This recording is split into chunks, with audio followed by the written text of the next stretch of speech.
morning, everyone. Thank you for being with us this morning for the second day of ID and KYC at this forum. It's always a pleasure to be with you. And let us continue exchanges, because yesterday we've put citizens at the core of the technology changes. And with our guest this morning, we're going to talk about how digital ID can improve the daily lives of citizens. So several starts with Eric Saloubi, who is the president of Human Technology Foundation. Thank you for having accepted our invitation for being with us. Maybe a few words with our guest today. The Technology Foundation has had, including a work group with an association. So you talked about the protection of childhood health, online voting, and the responsibility in the creation of synthetic contents, AI and generative AI, and we'll come back to that. In each of these projects, you've investigated how digital identity could be a protector for including the most vulnerable people.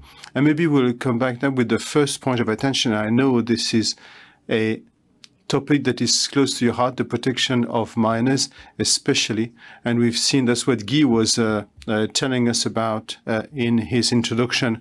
We can see more and more significant exposure to minors, really young children, to contents that can be that are not appropriate and could be detrimental or even dangerous.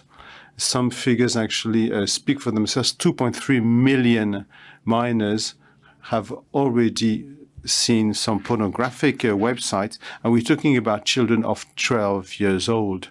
So that should really raise questions and be a point of concern and invite us to act. So first question for you, Eric Saloubi, is how, faced with this situation, how do you think digital identity can be a virtuous addition to protect our children online? And this is a hot topic because it is at the heart of the SREN law, which was investigated yesterday in Parliament.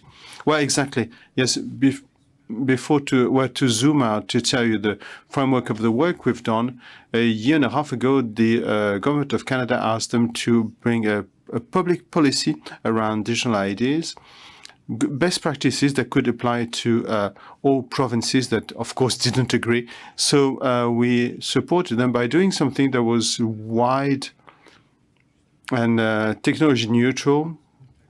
And then partners like La Poste and Thales and other members of our foundation asked us to translate these great principles into concrete best practices that professionals could directly apply.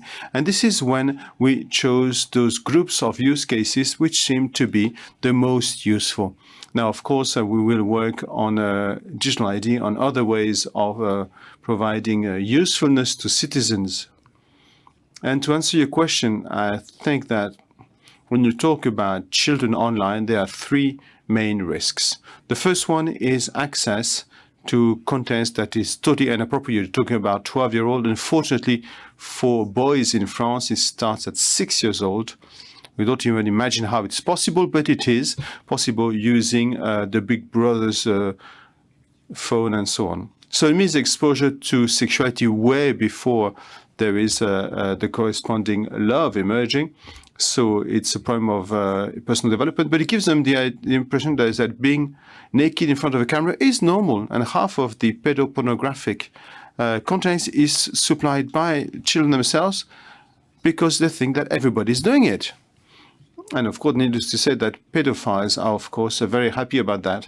And the second difficulty doesn't involve adults, is when children are going to harass other children online. And with difficulty is the tension between maintaining anonymity,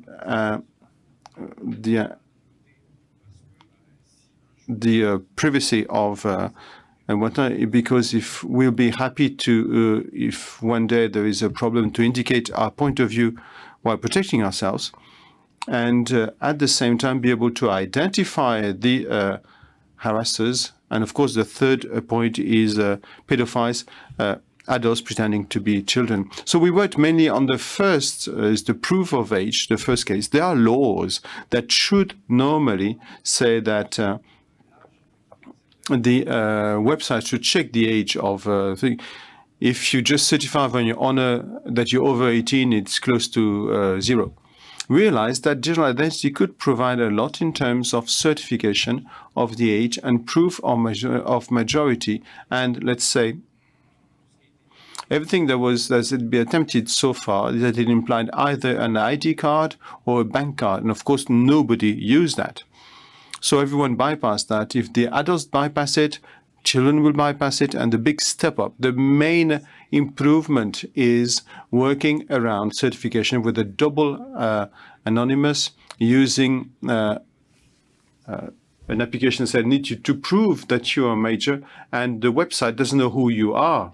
So there is a protection of the identity of the person, but you could be buying alcohol or dangerous fireworks. For all this, it allows this double anonymous protects implements a third trusted third party. So it's also, if it's only to guarantee your realize that it's for adult things. So a lot of people don't want to use them. If it's the same application that allows you to have your online and proves that you're over 18, then the proof of majority is like a side product. It's something that is much more accepted, socially speaking, and this is what we push. With the third aspect is that interoperability. So each supply solution would like to sell its own solution to a website. And if you have different sizes, 5 or 6 different solutions, you will not implement them all on your phone. And the danger is that after a while, you just give up and work around it. What business model for certification of entities? Well, this is the whole point. At the moment, the companies that supply these solutions are paid by users, so by the website asking for certification, each time they use it. So there's no interest having an interoperability. And we have the same difficulty as the music platforms. If you subscribe to one, you have access to the whole catalog, while the video platforms you supply to one, you have access to part of the catalog, and you need 5 different subscriptions to see what you've got on the market. Hence the difference that the video platforms have. The competition in certain aspects could be toxic. So we are pushing more towards a business model that is multi-use, a kind of delegation of public service to trusted third parties that could be partly financed by the government and only on proving your age, but rather on all the services available to citizens, and then public money could be invested. Another topic that is a hot topic is our health data. How can digital identity, according to what you've done, could help at the same time protect these health data, make them accessible to the right people in the due time? We know that time is of the essence, especially if it's the health condition of a person, but also in terms of governance. Well, the data health is complex because it is multi-shape. On the one hand, you have your X-rays, your scanners, your blood tests, and have a connected watch, and it collects some health data, and 70% of health data are non-clinical. So this means that they are not in the hospital context. So they don't have the same degree of sensitivity. So how do we collect all that? There's several types of users. There's how many steps I walk a day. My doctor would like to know how much is possible about my health conditions to put a diagnosis like and things and answer questions like, do you do sports and do you drink alcohol? That's the data that you can collect. And the emergency, and you want to protect our health data. We want to have a control of it, have it in a secure way on your phone. But if I'm knocked unconscious in the street, I cannot use my telephone. How can the people from the emergency services can know that I'm intolerant to such a drug or my blood type, for example.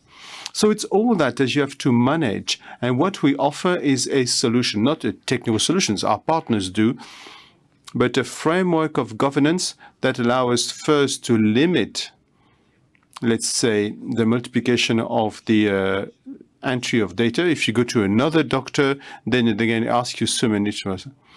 And today it's the tell it once principle. So it avoids doing 10 times the blood type, blood test, or the X-rays, and to have a better journey in the hospital.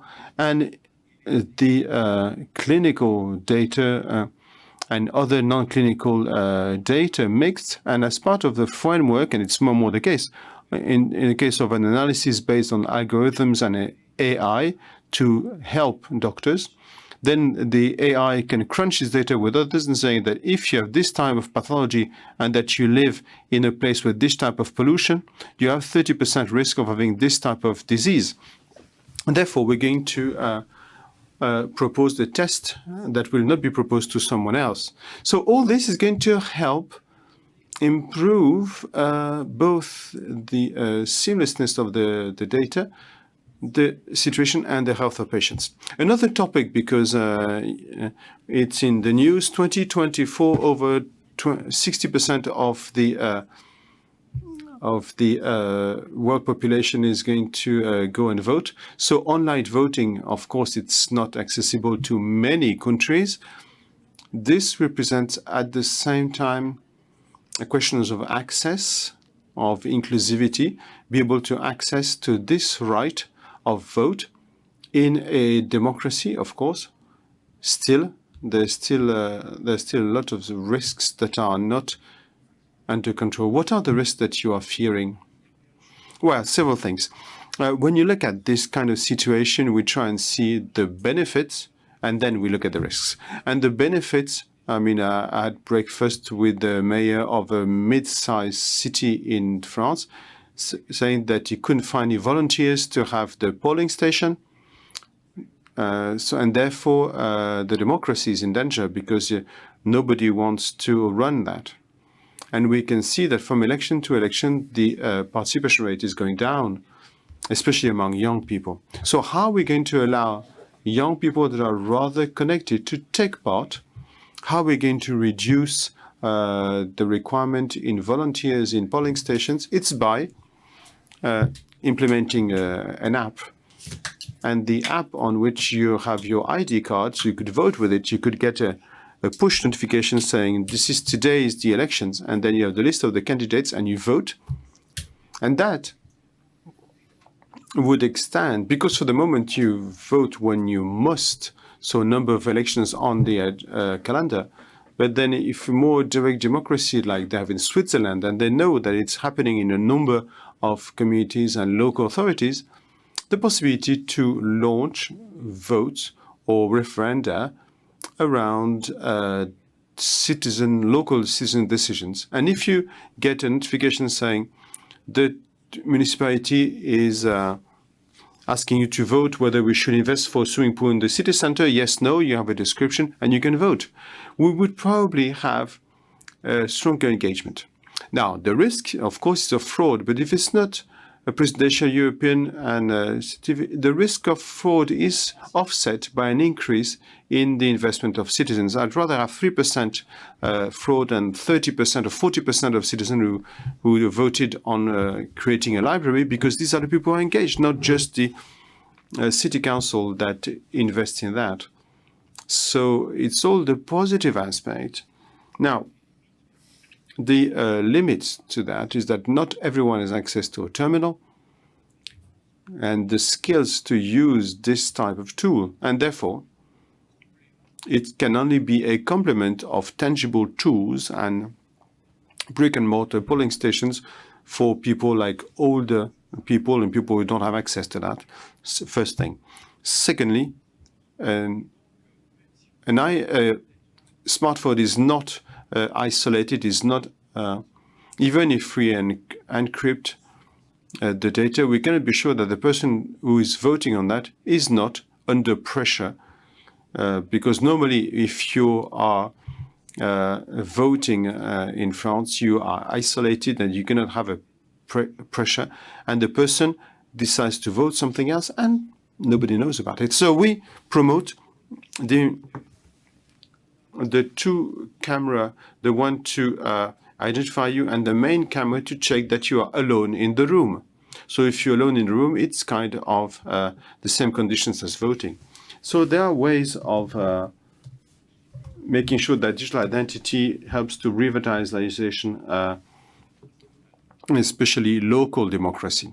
Last question, Eric Salobir, and I mentioned on it on AI. You cannot not talk about it in the INCYBER forum, generative AI, and especially the question it raises in the protection of the rights of the copyrights, intellectual property, in the use that is done to generate systematic contents. What role do you see in this in digital identity? How can technology help us progress on this?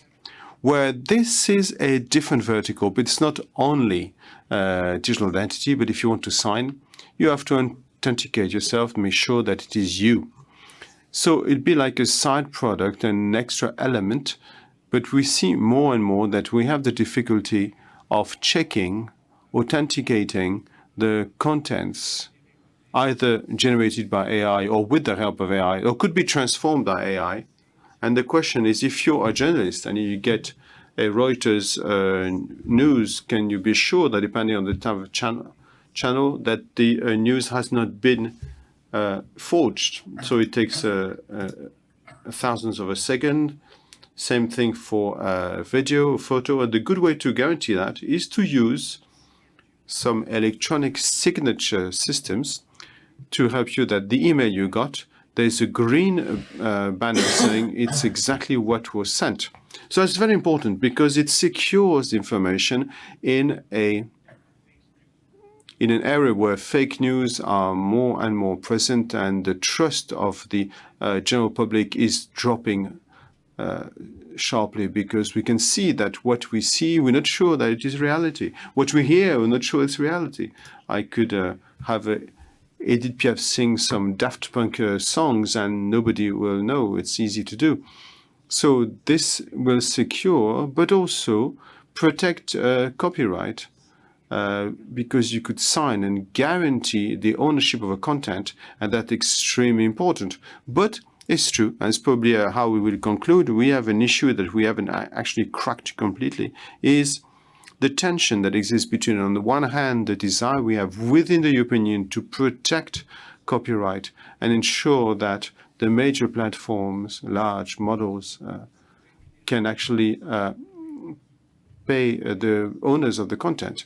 If Google scrap all the local press and gives you a digest that takes the elements of the news, the local press will not sell advertising or be remunerated. That's an issue. While Japan has decided to give a total access for training to all of the contents to ensure that the Japanese culture is actually represented in the training of these models, and therefore we don't have models that are, as a majority, English-speaking or North American culture. I was talking to a North African artist, and he said, if I want to create a universe with North African inspiration on Mid-Journey, it's nearly impossible because it looks automatically in Tatooine. So it is Star Wars, nothing else. So we have this risk of creating with AI a new Babel Tower, being one culture, one language. And if we Europeans, and I was talking with some governments working on that question of our cultural identity and how it's represented internationally, especially French-speaking world, at one point we'll have to accept sharing our data. Thank you very much, Eric Salobir, to have with you to start off this day. It was the same for me. Thank you very much. So.